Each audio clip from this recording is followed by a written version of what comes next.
Wala ka na naman trabaho, bro? Bro? Niluloko mo naman yata ako eh. Ha?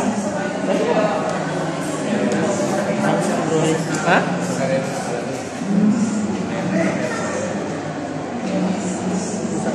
Bro Res, pusat Bro Res.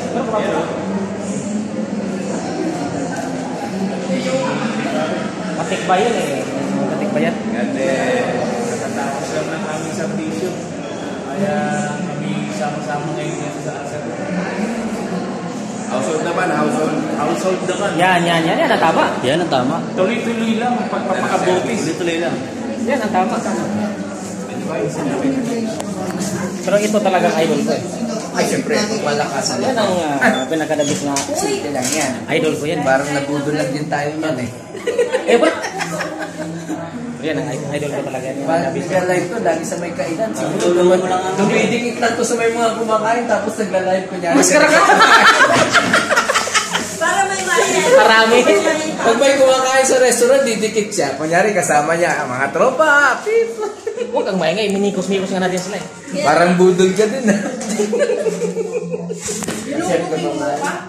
Minimikos lang natin sila. Magsaserve ako sa taas. Alin? Asan yung ano Selfie, mo? may selfie. Yung sando mo na ano? Alin? Yung sando mo. Mas nag-viral ka dun eh. Oo nga, nag-viral to. Laging, bakit pag nag-live ka bro, lagi sa sasakyan, di naman sumasagot yung sasakyan. Huwag kang maingay dahil ayan ang at least may post tayo araw. Ay sus. Kasi requirements yan ni Mitay. Nabuang. Requirements yan. Kumusta na kaibigan natin? Ay siyempre, malapit na yun. Pinangasa mo lang kami sa kanin mo. Sabi mo marami kang sinabi. Marami nga, kita mo sa Tupperware. Oh, nakakita ka na ang tao dalawa noo. Oh, ayan. Tingnan mo. May noo sa harap, may noo sa tagiliran. Ayan. Tingnan mo noo dalawa. Sungay yan, sungay. Ibig sabihin, humahaba na. Ay, Sungay siyempre. yan. Tinutubuan na ka mo. Bro! Kasi siya kasi nagsabi na ang demonyo nasa loob din.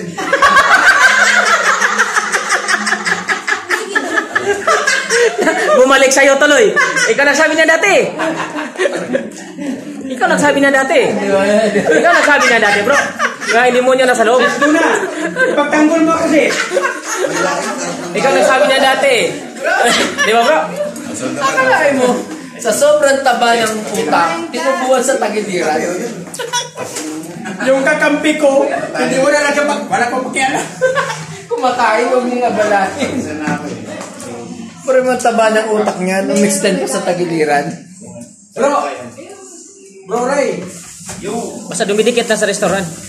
Binablog. Sekarang ka? Minubuko mo ko eh. Pati ba naman yung vlog, yung live mo, budol? Huwag kang maingay. Atin lang yan. Sarap talaga. At least may post tayo. Ay, siyempre, lahat ng bagay na malinis ginawa, marangal yan. Alam naman natin ay dumita eh. Ay, siyempre. Kahit pa ko, inimbarguhan ako. Matik yan. Hindi ko yan. Nakikita yan sa kitab ng no. Ay, siyempre.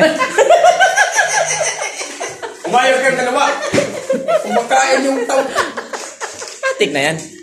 Kita mo naman sa nakita ng tao dalawa noo. Ay, huwag natin istorbuhin si producer ta. Yung noo niyan sa harap. Hindi mo pwede istorbo yan eh. Yung noo neto sa harap, extend hanggang likod eh. Baliktaran. O, tingnan mo. Anong sabi ng amo mo, bro? Ni Bro Rick? Bro Rick, ang amo mo eh. Sa panawagan ko lang po sa inyo. Andito yung boss, makakali ko eh. Unlike ang comment. Eh, paano yan? Ating ka-check ba? Huwag ka mag-alala, mag-election na naman. Gagawa na naman tayo Oh. na scandal doon sa eleksyon. O, paano yan ah? Andito yung amo ng boss mo eh. Sige, lidi. Ibis-libon ko na yung mga pangyayari. Uwi ka na, bro. Walang ganyan, kailangan lagi Ay, na. mas maganda yung presidente yan. Dilis, Presidente. kunting curry, at saka yung nasa lata na mushroom.